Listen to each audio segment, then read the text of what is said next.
আমার একটা কবিতা মনে পড়ছে। পৃথিবীর ভালোবাসা এত সত্যি যে সূর্যকে আগামীকাল আবার আসতেই হয়। আমাদের ভালোবাসার টানে তোমাকেও বারবার আসতেই হবে।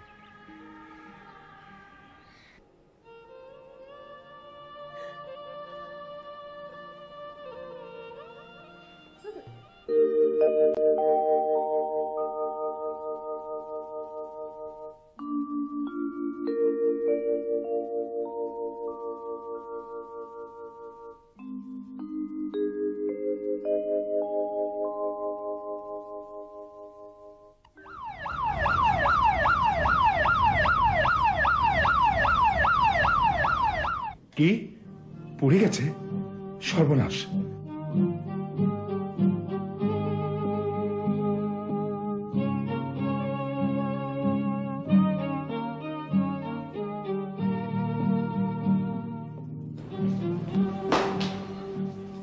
কোথায় আমার মেয়ে?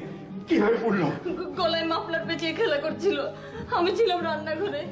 কখন এসে পাশে দাঁড়িয়েছে, কখন মাফলার আগুন ধরে গেছে, গলাটা একদম। কোথায় সে? কোন রুমে? না না, ওই দৃশ্য তুমি সহ্য করতে পারবে না। ভয়ের কিছু নেই, তবে গলাটা সারা জীবনে ঝলসানো থাকবে। তা হোক, আমার মেয়েটি বেঁচে থাকবে তো? আপনি এত নার্ভাস হচ্ছেন কেন? বললাম তো ভয়ের কিচ্ছু নেই। ও আমাদের একটি মাত্র মেয়ে। আল্লাহ মেয়েটিকে রক্ষা করবে।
কে পাঠিয়েছে বললে?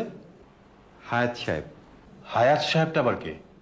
আমি তো হায়াত সাহেব, মানে আমার নাম হায়াত মাহমুদ। আমাকে যিনি পাঠিয়েছেন তার নামও হায়াত, আবুল হায়াত। কিন্তু এ নামে তো আমি কাউকে চিনি না। অবশ্য আমি একটু মন ভুলো টাইপের লোক। বসো। মানুষের নাম আমার মনে থাকে না। তিনি আপনার সঙ্গে কলেজে পড়তেন। আপনারা দুজন দুজনকে মিতা বলে ডাকতেন। অনেকদিন অবশ্য আপনাদের দেখা হয় না। হতে পারে, আবার নাও হতে পারে। কিন্তু পাঠিয়েছে কেন? চাকরির জন্য। বুঝলো কি করে? মানে এই মুহূর্তে যে আমার একজন লোক দরকার। ঠিক আছে, তুমি ম্যানেজার স্যারের কাছে যাও, আমি বলে দিচ্ছি।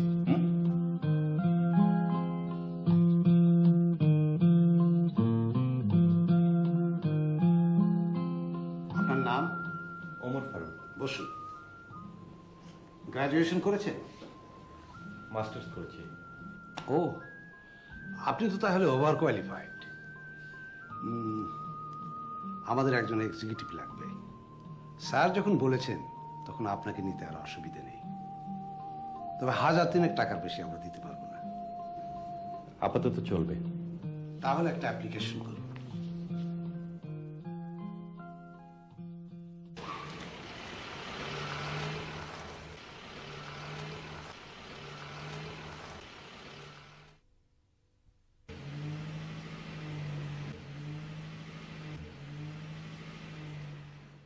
কোথায় যাবে তুমি?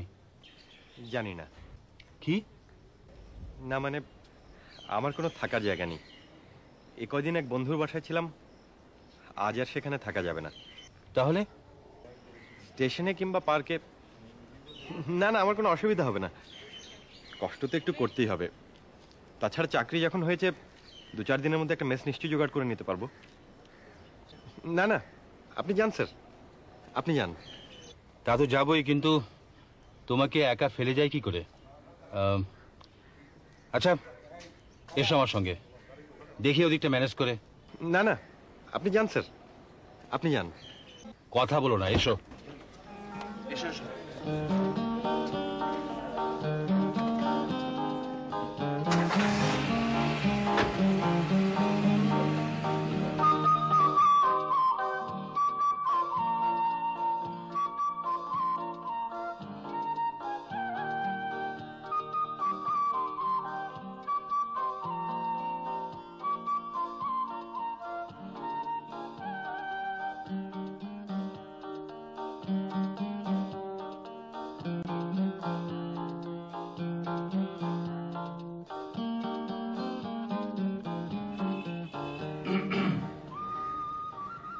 তুমি এই সময়?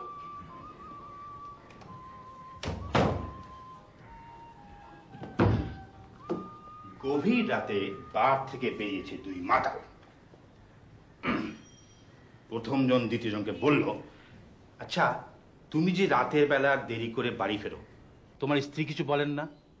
আমার তো স্ত্রী নেই, আমি তো বিয়েই করিনি। শুনে প্রথম মাতাল একেবারে হকচকে গেল।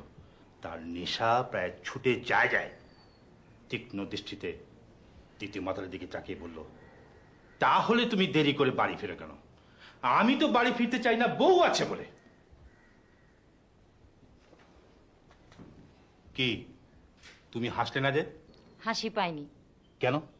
জোকটা কি খুব খারাপ ছিল? তা তো ছিলই, আমার সঙ্গে বিন্দুমাত্র মিল নেই। না মানে আমাকে দেখে তুমি খুবই অবাক হলে তো, এই জন্য জোকটা শোনালাম আর কি।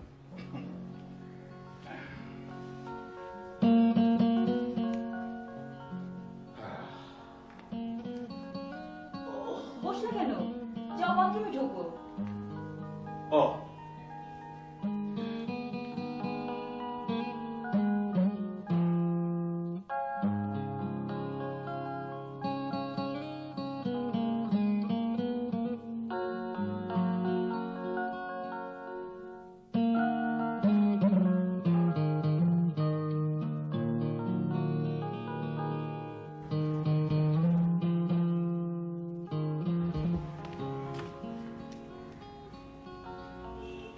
তোমাকে চা দিতে বলবো? আমাকে পরে দিলে অসুবিধা নেই। ড্রয়িং রুমে চা পাঠাও, ছেলেটাকে সঙ্গে নিয়ে এসেছি। ছেলেটিকে? কোন ছেলেটিকে? ওই যে আজ যাকে অ্যাপয়েন্টমেন্ট দিলাম, নামটা মনে করতে পারছি না। এ আর নতুন কি কথা? তোমার নিজের নামটা আজ মনে আছে তো? নিজের নাম, তোমার নাম আর মেয়ের নাম, এই 3টে নাম আমার ঝাড়া মুখস্থ। আর কিছু জোক মুখস্থ আছে, বলবো একটা? না, কিন্তু ছেলেটিকে নিয়ে এসেছো কেন? তোমাকে দেখাবার জন্য। মানে আমার পছন্দ হলে মেয়ে বিয়ে দেবে নাকি? আরে ধুত, ছেলেটির কোথাও থাকার জায়গা নেই। কদিন আমাদের বাসা থাকবে, তারপর মেস টেস দেখে উঠে যাবে। কিন্তু তুমি কি ছেলেটিকে বলেই নিয়ে এসেছো যে আমাদের বাড়িতে সে থাকবে? আরে না, সে সাহস কি আমার আছে? ভেবেছি নিচের গেস্ট রুম তো খালি পড়ে আছে, আর তুমি যদি থাকতে দাও তাহলে সে ওখানে থাকবে। আমি বুঝেছি, কিন্তু একটা কথা ভাবা তোমার উচিত ছিল। মেয়েটি বড় হয়েছে, ইউনিভার্সিটিতে পড়ছে। এই বয়সী মেয়ে যে বাড়িতে আছে, সেই বাড়িতে অচেনা কোনো ছেলেকে আশ্রয় দেওয়া ঠিক নয়। কত কি ঘটে যেতে পারে। কিচ্ছু ঘটবে না, তুমি যেখানে আছো সেখানে আমার কোনো চিন্তা নেই। এই শোনো, আমাদের এই মেয়েটার নাম যেন কি? মেয়েটা আসুক, তাকেই জিজ্ঞেস করো।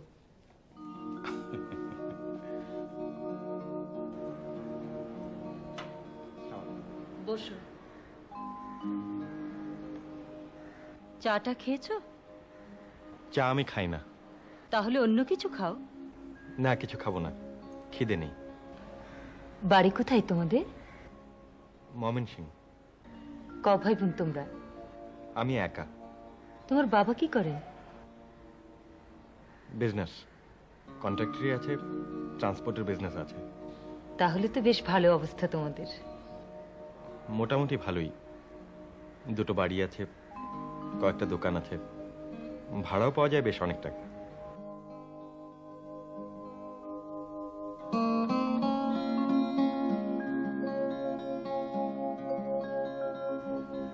আমার মা চমৎকার রবীন্দ্রসঙ্গীত গাইতেন, চমৎকার আবৃত্তি করতে পারতেন। আমাকেও গান শেখাবার চেষ্টা করেছিলেন, হয়নি।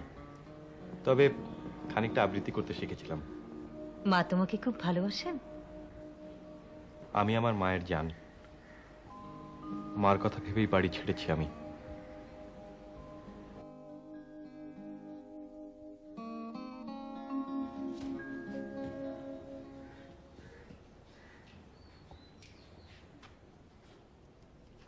বাবা, এ সময় তুমি বাড়িতে? আপনার নামটা যেন কি? কতদিন পর তোমাকে বিকেলে বাড়িতে পেলাম। আমরা কিন্তু একসাথে ছাদে বসে চা নাস্তা খাবো। তুমি কোথাও বেরোতে পারবে না। দাও। সবই বুঝলাম, কিন্তু আপনি কে? বাবা, ভালো হচ্ছে না কিন্তু। ঠিক আছে ঠিক আছে, আপনি যেই হন, আমার বাড়িতে যখন এসেই পড়েছেন তখন আর কি দিয়ে আপনাকে আপ্যায়ন করা যায়। একটা জোক শোনা যাক। ও, নিজের প্রতিভায় বিগলিত হয়ে ডাক্তার সাহেব বললেন, কি খবর বদল সাহেব, আপনার হার্ট যে অপারেশন করে দিলাম তারপর থেকে আপনি কেমন আছেন? বদল সাহেব মন খারাপ করে বললেন, আমি তো ভালোই আছি, কিন্তু আমার মেয়েরা বলছে আমার হার্টবিট ডবল শোনা যাচ্ছে। ডাক্তার সাহেব বললেন, তাই তো বলি, আমার হার্ট ঘড়িটা খুঁজে পাচ্ছি না কেন? ওটা নিশ্চয়ই আপনার হার্টের ওখানে রয়ে গেছে। জমেনি, তুমি কি সব পচা পচা জোকস বলো? মা, মেয়ে আর ছোট ছেলে ট্রেনে করে বাড়ি যাচ্ছে। মেয়েটা জানলা দিয়ে বাইরের দিকে তাকিয়ে আছে, মা বই পড়ছে। মেয়েটা এক সময় মাকে বলল, আচ্ছা মা, এই আগের স্টেশনের নামটা যেন কি?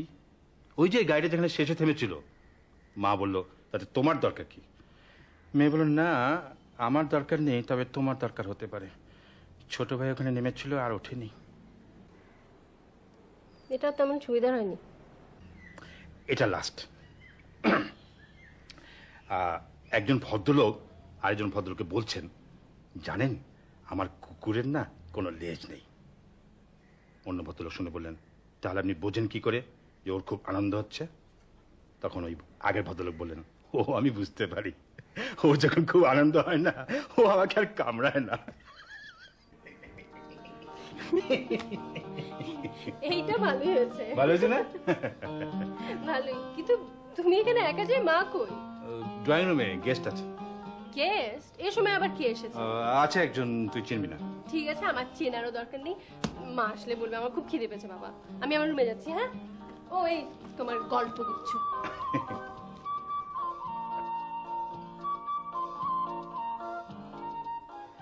ওমর যে খুব বড় ঘরের ছেলে, তা ওর চেহারা দেখলে বোঝা যায়। মুখের দিকে তাকালে এত মায়া লাগে। আমি বুঝেই কাজটা করেছি। ভালোই করেছো, নয়তো ছেলেটা থাকতো কোথায়?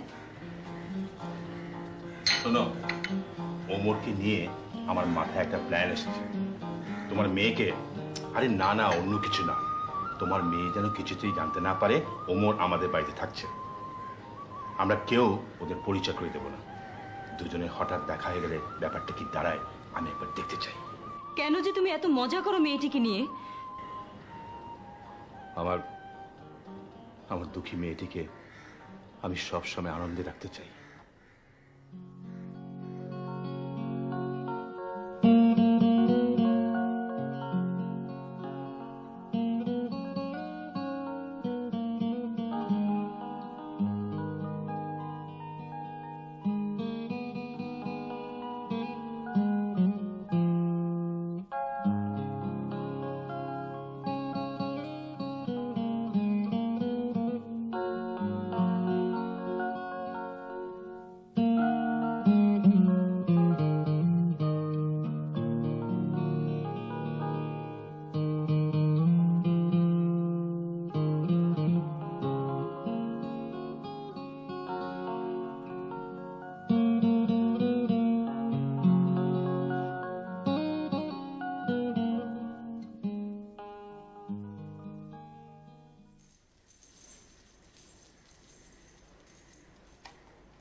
আপনি যেন কে?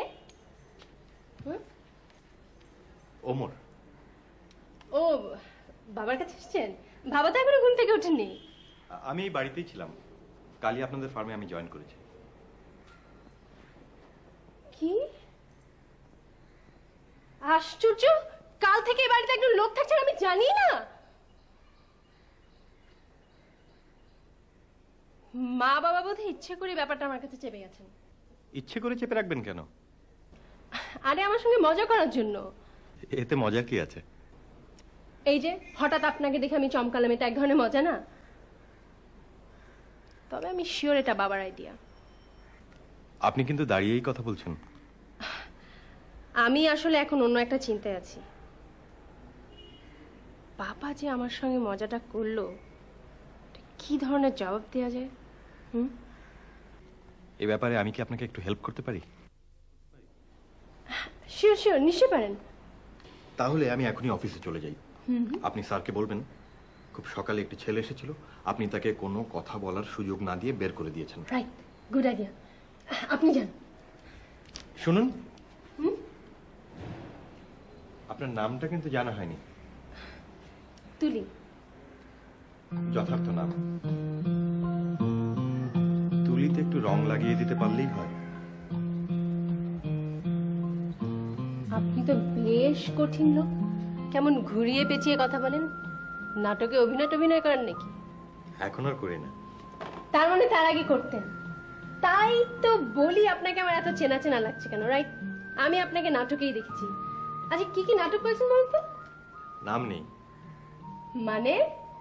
মানে আপনি কখনো আমাকে নাটকে দেখেননি, আমি অভিনয় জানি না। তাহলে যে বললেন? মজা করার জন্য বললাম।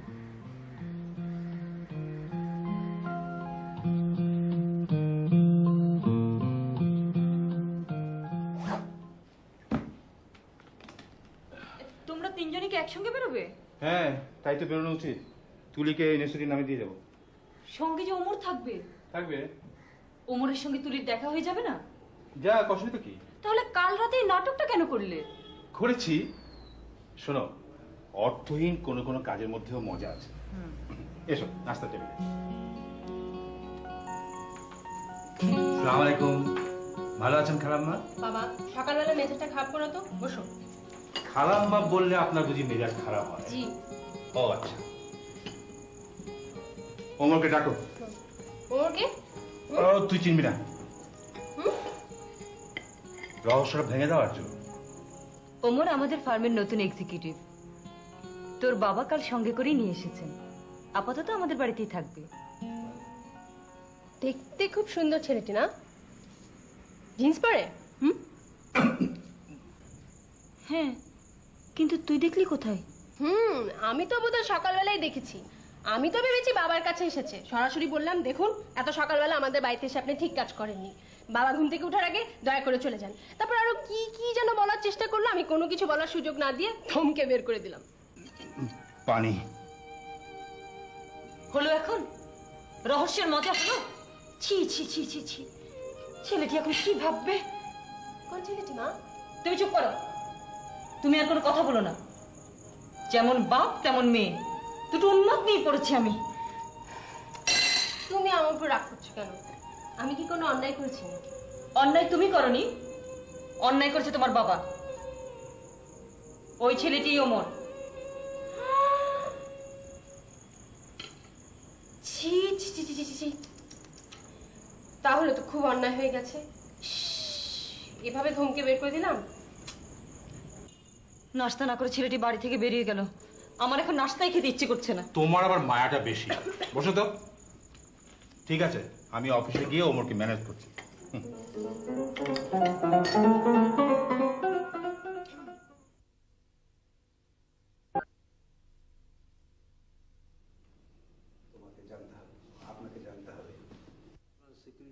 কি অবস্থা লুৎফর সাহেব? স্যার, ওয়ালাইকুম আসসালাম। মাসখানেকের মধ্যে কাজটা শিখতে পারবে? মনে হয় পারবে স্যার, আগ্রহ আছে। Very good. তুমি একটু আমার সঙ্গে এসো, কথা আছে। এসো। যান।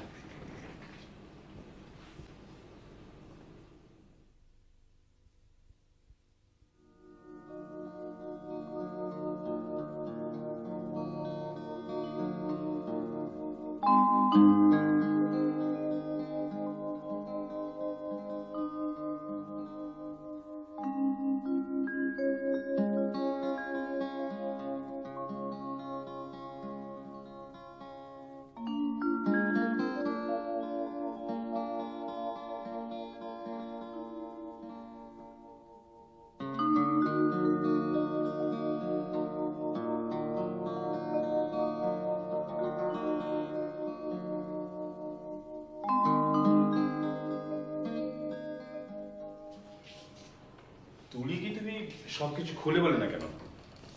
নার্ভাস হয়ে গেছিলাম স্যার, তবে আমি কিছু মনে করিনি। মনে করলেও আর কিছু করার নেই, যা হওয়ার হয়ে গেছে। আমি সত্যি কিছু মনে করিনি স্যার, তুলি ভুল করে এমন করেছে। আপনার বাড়ি থেকে অফিসে হেঁটে আসতে আসতেই আমি সব ভুলে গেছি। বাড়ি থেকে তুমি হেঁটে এসেছ? এতটা পথ তুমি হেঁটে এলে? হাঁটতে আমার কোনো অসুবিধা হয়নি। নাস্তা কোথা করলে? নাস্তা করিনি, বাইরের খাবার ভালো লাগে না। তার মানে এখনো তুমি না খেয়ে আছো? আমার কোনো অসুবিধা হচ্ছে না, একদম খিদে পাইনি। এটা ঠিক না, শরীর খারাপ হবে।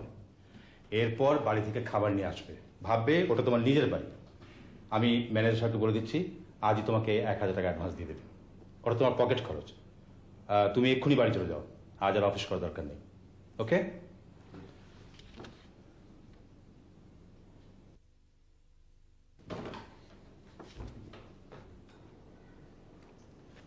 না না, আর না, এতটা আমি খেতে পারবো না। খাও, এইটুকু খেলে কিচ্ছু হবে না।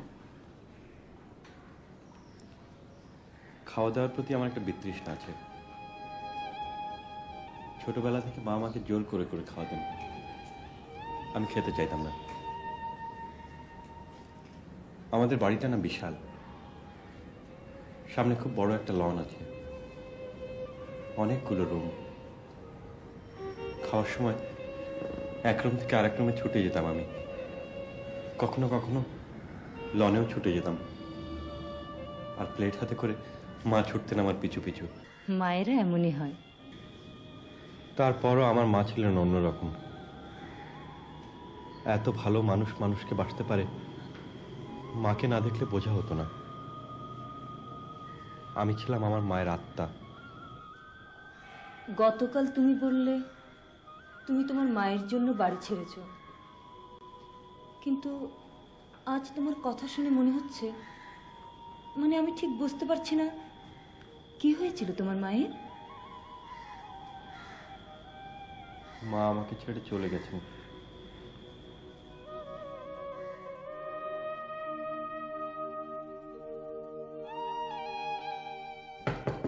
Yes, come in. স্যার, আপনি হঠাৎ আমার অফিসে? যত দিন যাচ্ছে তুমি তত বোকা হচ্ছে বাবা। ভদ্র মহিলাকে কখনো স্যার বলতে হয় না, বলতে হয় ম্যাডাম। ও, আপনি বুঝি ভদ্রমহিলা? আমি ভেবেছিলাম আপনি একজন ভদ্রলোক। কি? তা অফিসে কি মনে করে? না মানে এই তোমার অফিসটা একটু দেখতে আসলাম। কিন্তু অফিস তো বাড়ি চলে গেছে। মানে? ওমরকে বাড়ি পাঠিয়ে দিয়েছি। ওর কে? ও ও আই সি, তোমাদের ওই নতুন এক্সিকিউটিভ তো? আরে ওর জন্য কে এসছে? আমি তো এসেছি তোমাকে বাড়ি নিয়ে যাবো বলে। ওঠো ওঠো ওঠো ওঠো। আচ্ছা, কাজ বন্ধ করো, ওঠো।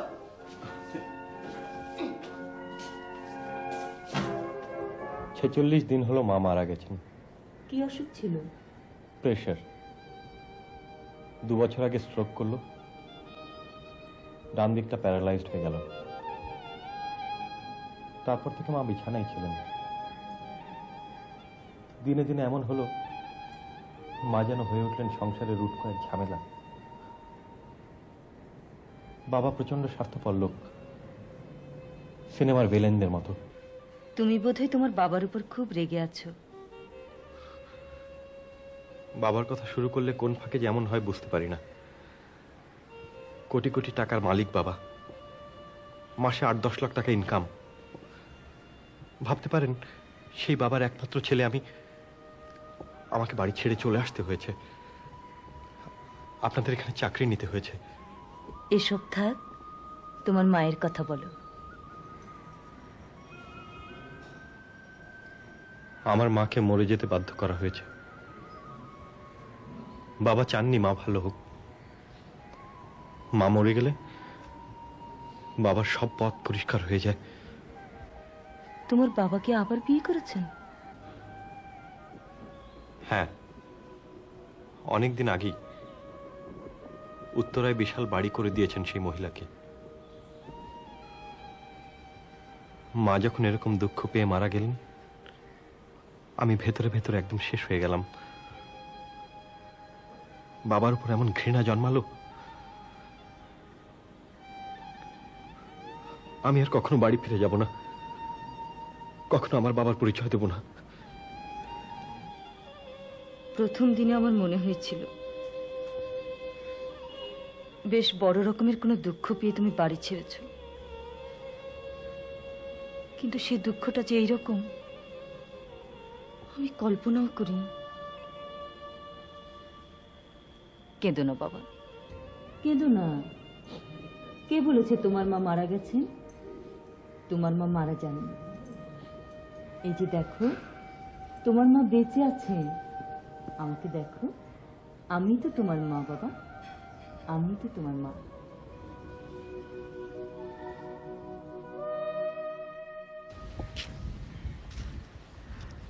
আচ্ছা, কেউ কিছু বুঝতে পারেনি তো? না মানে অভিনয়টা ঠিকঠাক মতো করতে পেরেছিলেন তো? না, আমি তো অভিনয় জানি না। ইস ঢং, আমি তো অভিনয় জানি না। আমি এত কষ্ট করে জানতে এলাম আর উনি ভাব ধরলেন। আপনি ভীষণ খারাপ লোক। আজ আজ ইউনিভার্সিটিতে আমার মনই বসেনি। সারাক্ষণ শুধু আপনার কথাই ভেবেছি। মানে মানে সকালবেলার কথাগুলোই ভেবেছি, আর কিছু না। আমি বুঝেছি। কিন্তু আসল কথাটা তো বলছেন না। ও হ্যাঁ, আপনার সঙ্গে যেভাবে প্ল্যান হয়েছিল ঠিক ওভাবেই সব হয়েছে। আর এদিকে তো তুল কালাম কাণ্ড। মা যা রাগারাগি করলেন বাবার সঙ্গে, আর আমি চমৎকার অভিনয় করে গেলাম। আপনি খুব ভালো অভিনয় করতে পারেন না? মোটামুটি পারি।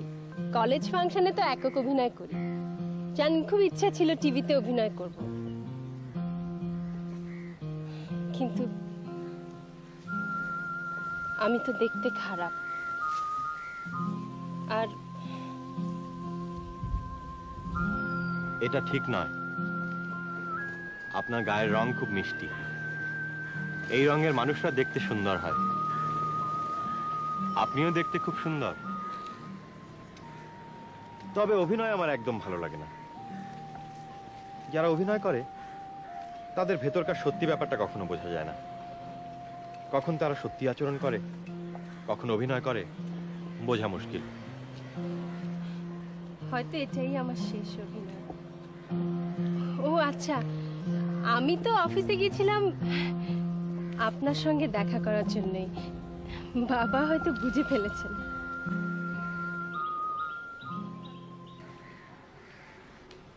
তুলিকে আজ অফিসে দেখে আমি বেশ অবাক হয়েছি। কেন? তুলি কি তোমার অফিসে কখনো যায় না নাকি? না মানে যায়, তবে আজ বোধহয় ওমরের জন্য গিয়েছিল। মানে আমার মেয়ে তো আমার উপর প্রতিশোধ নিল। তোমার কথার মাথা মুন্ডু আমি কিছুই বুঝতে পারছি না। শোনো, ওমরকে নিয়ে যে রহস্যটা তুলির সাথে আমি করেছি, ও সেটা বুঝে ফেলেছে। বলো কি? ও যেভাবে বলেছে সেভাবে ওমরকে বাড়ি থেকে বের করে দেয়নি। তাহলে কিভাবে দিয়েছে? সেটাই তো আবিষ্কার করতে হবে। আমি ঠিক বুঝলাম না, সেদিন বাবা আপনাকে হঠাৎ অফিস থেকে বাড়ি পাঠিয়ে দিল কেন? ওই যে আমি হেঁটে অফিসে গেছি, নাস্তা করিনি। নাস্তা করেন? কেন? মানে হেঁটে অফিসে গেছেন? থাকো সব কথা। না, আমি শুনবো, আপনি বলুন। বাড়ি থেকে বেরিয়ে দেখি পকেটে একটা পয়সা নেই। কি আর করবো, হাঁটতে শুরু করে দিলাম। আমার একদম হাঁটার অভ্যেস নেই জানেন। তারপর রোদ উঠে গেল। রোদও আমি একদম সহ্য করতে পারি না। জীবনে এতটা পথ তো কখনো আমি হাঁটিনি।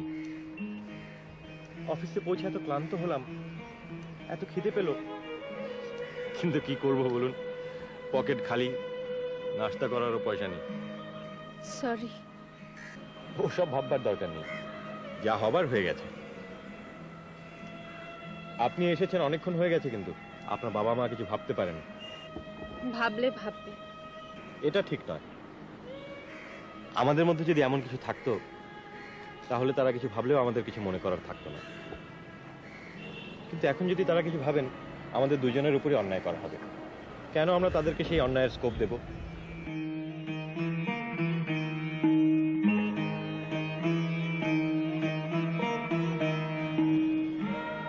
আমার একটা কবিতা মনে পড়ছে। পৃথিবীর ভালোবাসা এত সত্যি যে সূর্যকে আগামীকাল আবার আসতেই হয়। আমাদের ভালোবাসার টানে তোমাকেও বারবার আসতেই হবে।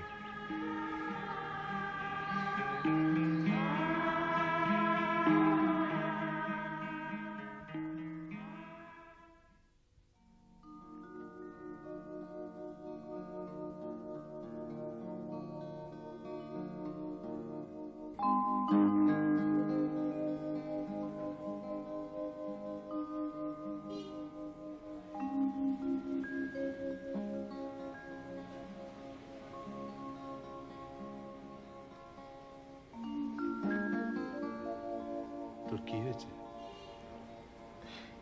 না, কি হবে? একটা কিছু হয়েছে। আমি অনেকক্ষণ ধরে লক্ষ্য করছি। আমি ঘরে এলাম, তুই টেরও পেলি না।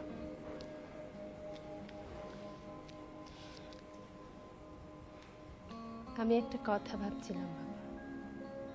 কি কথা মা? বাবা, ওমর ভাইকে নিয়ে তুমি যে রহস্যটা করতে চেয়েছিলে সেটা আমি বুঝে ফেলেছিলাম, তাই ওনার সঙ্গে পরামর্শ করে ওনাকে আমি অফিসে পাঠিয়েছিলাম, ধমকে ওনাকে বের করে নি। তুই অফিসে যাবার পরই আমি সেটা বুঝে ফেলেছিলাম। এই জন্যই বলেছিলাম অফিস তো বাড়ি চলে গেছে। কিন্তু ওনার পকেটে যে পয়সা ছিল না, হেঁটে অফিসে যাবে, নাস্তা খেতে পারবে না, এটা ঠিক আমি বুঝতে পারিনি। বুঝলে হয়তো অমন করতাম না। বাবা, তুমি ওর বেতনটা বাড়িয়ে দাও।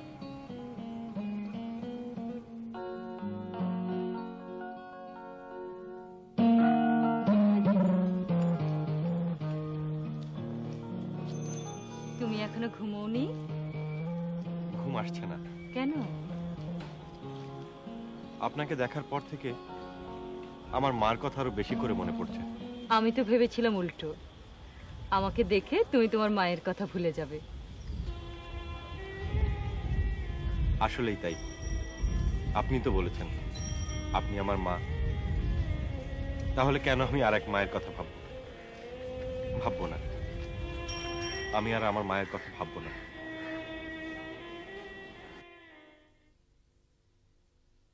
আসবো? আসুন। পেটটির অভ্যাস আছে তো? আপনার চা নিন। চা তো আমি খাই না, ও, কিন্তু এই চাটা আমি খাবো। আপনি এত যত্ন করে এনেছেন, আমার কথা ভেবে এনেছেন। মানুষের এইসব মায়া মমতা আমার কাছে খুবই মূল্যবান।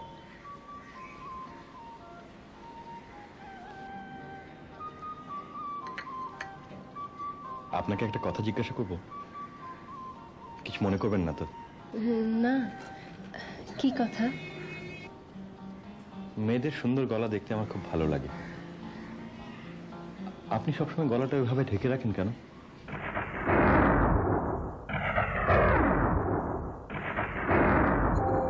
এমনি এমনি ঢেকে রাখি।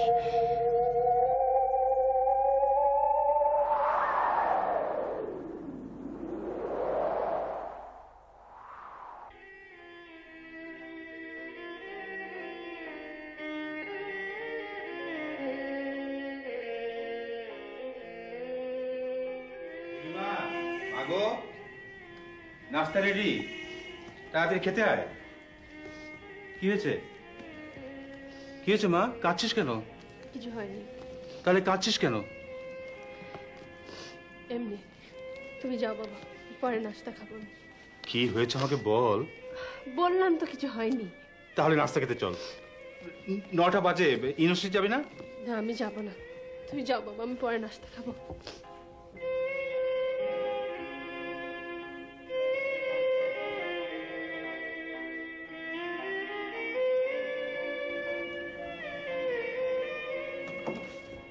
সে কি, না কি অফিসে যাবে?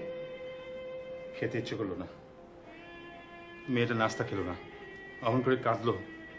কেন কাঁদলো বললো না? কি বলবে বলো, বড় হয়েছে, সব বোঝে এখন, নিজের দুঃখেই কেঁদেছে। কিসের দুঃখ? আমার কি কোনো অভাব আছে? ও আমার একমাত্র মেয়ে, আমি টাকা দিয়ে ওর সব দুঃখ ভুলিয়ে দেব। টাকার শক্তি অনেক,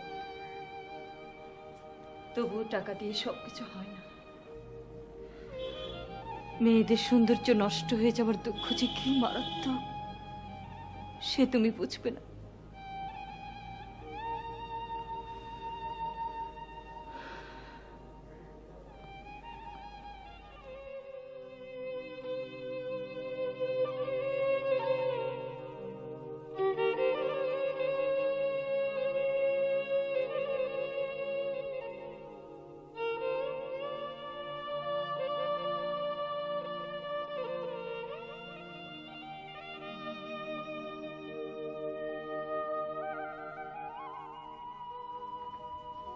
তুই কেন এমন করে কাঁদিস আমি বুঝি মা।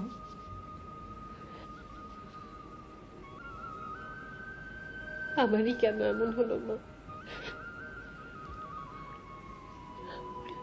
আমি কখনো গলায় হার পড়তে পারবো না, গলা খুলে চলতে পারবো না। আমারই কেন এমন হলো মা? এ তোর কপালে ছিল, নিয়তিতে ছিল। নিয়তি কেউ খণ্ডাতে পারে না। ছোটবেলায় গলায় সবসময় কিছু একটা পেঁচিয়ে রাখতে পছন্দ করতি তুই, সেই পছন্দ তোর চিরকালের সঙ্গে হয়ে গেছে মা।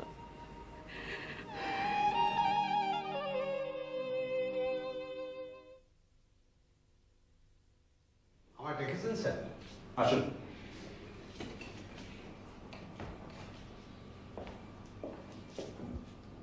বসুন।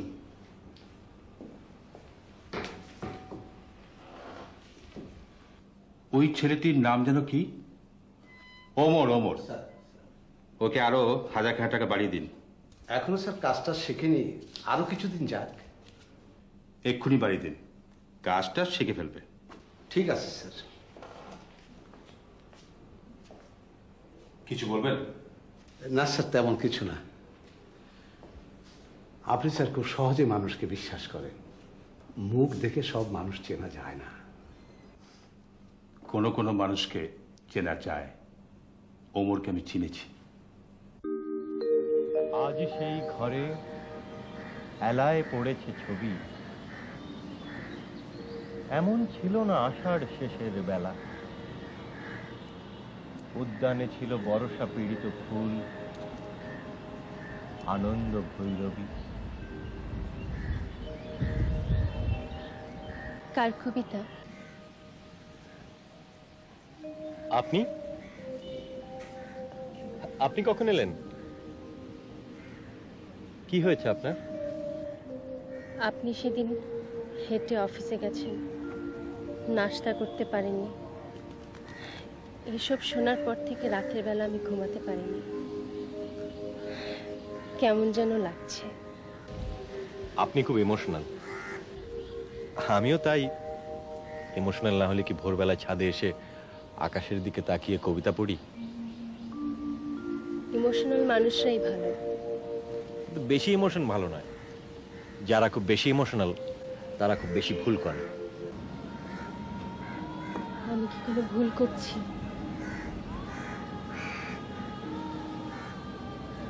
আমি আসলে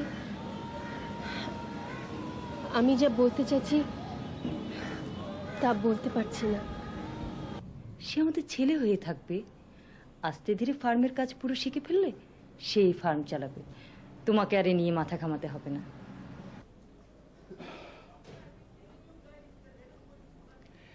তোমার যা মত আমারও তাই। তবে ছেলেটির ব্যাপারে আমাদের একটা কাজ করা উচিত, ওর সম্পর্কে একটু খোঁজ খবর নেওয়া উচিত। সে যা যা বলেছে আমরা সবই বিশ্বাস করেছি, তবুও বিয়ে শাদীর ব্যাপার তো ম্যানেজার সাহেবকে গোপনে ময়মনসিংহে পাঠিয়ে দিই। দাও। আর শোনো, আমরা যেসব নিয়ে ভাবছি এ কথা যেন ভুলেও তুলি কানে না যায়। যাবে না স্যার, ওমর সাহেবের কানে যাবে না। আমি ময়মনসিংহ গিয়ে সব খবর নিয়ে আসব। আপনি আমার অনেক পুরনো লোক, তাই দায়িত্বটা আপনাকে দিলাম।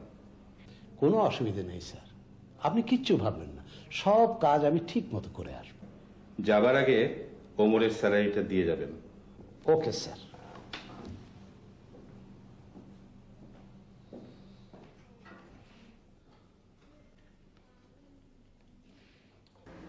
আজ প্রথম মাসের মাইনে পেলাম,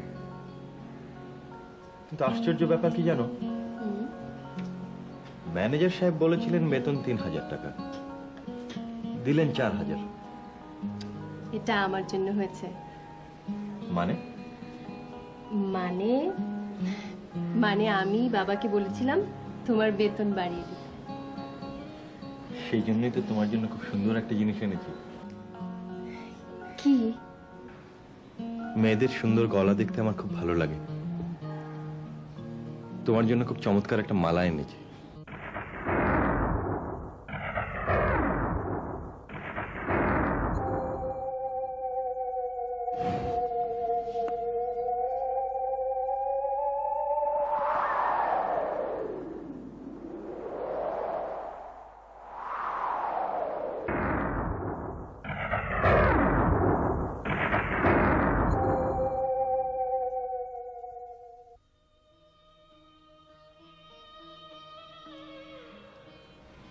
আমি নিজ হাতে তোমাকে পরিয়ে দেব,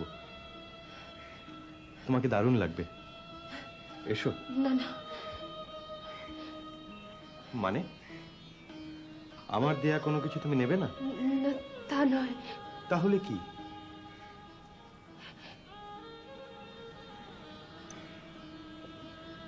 আমার আমার গলা পচা, আমার গলা পোড়া, ঝলসানো।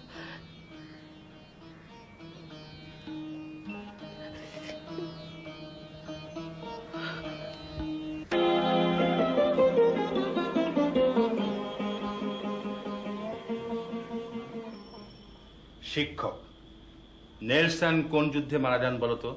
ছাত্র, তার জীবনের শেষ যুদ্ধে স্যার। হয়েছে, এবার বাদ দাও। আরেকটা, জাদুঘরে দুটো মাথার খুলি পাশাপাশি রাখা আছে। দুই বন্ধু ঢুকলো সেখানে, একজন আরেকজনকে জিজ্ঞেস করলো বড় খুলিটা কার রে? আরেকজন বলল সম্রাট অশোকের। আর ছোটটি? ওটিও অশোক সাহেবেরই, তবে ছোটবেলা। ম্যানেজার সাহেব এসেছেন। গুড, ভেরি গুড, চলো।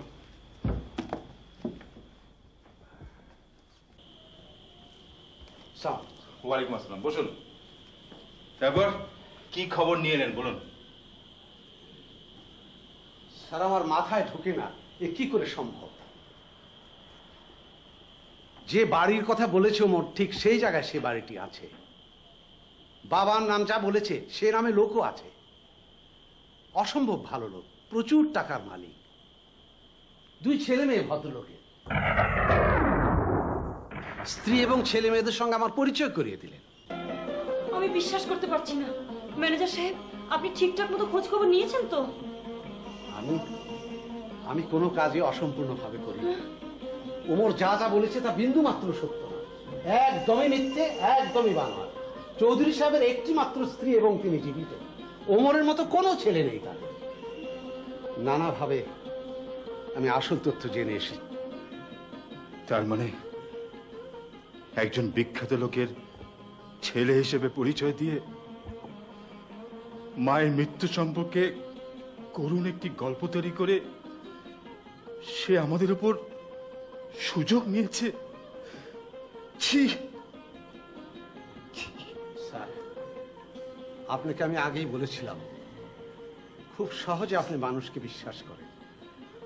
মুখ দেখে সব মানুষকে চেনা যায় না। ওমরের সবচেয়ে বড় অস্ত্র হলো সারল্য। যে কোনো কথা এমন সরলভাবে বলে যে কোনো লোকই বিভ্রান্ত হবে। আমরা সবাই তাই হয়েছি।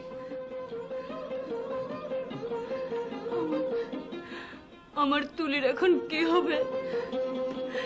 এত বড় কষ্ট আমার মেয়েটা কি করে সামলাবে?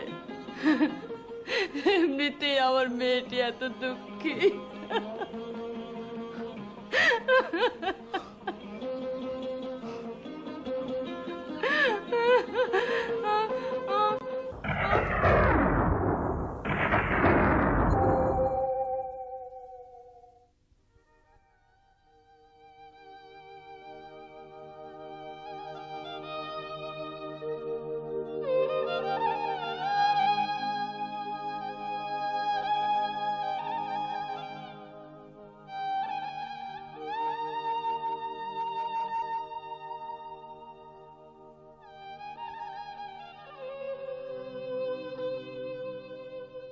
আচ্ছা কি কি নাটক করেছেন বলুন তো?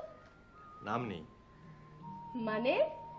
মানে আপনি কখনো আমাকে নাটকে দেখেননি, আমি অভিনয় জানি না। তাহলে যে বললেন মজা করার জন্য বললাম।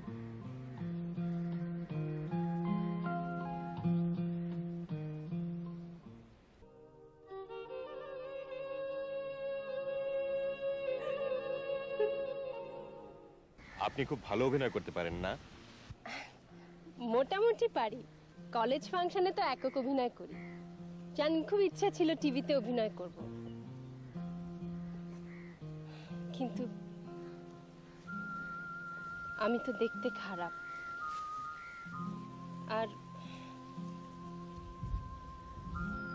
এটা ঠিক নয়।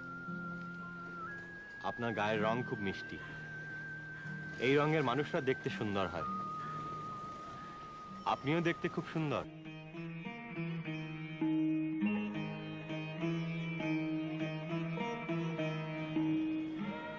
আমার একটা কবিতা মনে পড়ছে। পৃথিবীর ভালোবাসা এত সত্যি যে সূর্যকে আগামীকাল আবার আসতেই হয়। আমাদের ভালোবাসার টানে তোমাকেও বারবার আসতেই হবে।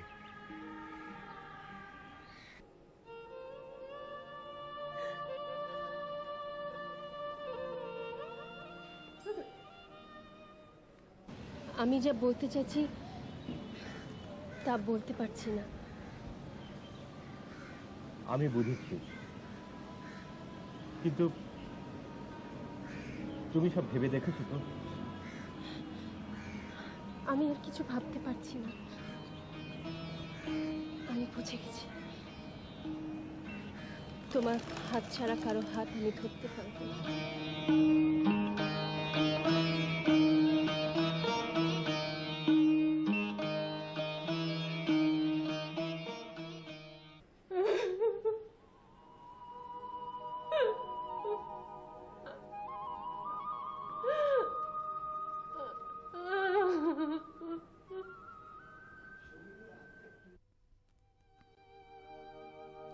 আসলে ওমর ছিল এক বিনয়ী, নম্র, ভদ্র এবং শিক্ষিত প্রতারক। নিজের সুন্দর চেহারা এবং মার্জিত ব্যবহারকে পুঁজি করে একটি পরিবারকে বিধ্বস্ত করে দেয় সে। তুলির মতো করুণ, দুঃখী এক মেয়ের জীবনে আনন্দ এবং প্রেমের পরশ বুলিয়ে দেওয়ার ছলে সে তার শেষ প্রতারণাটা করে।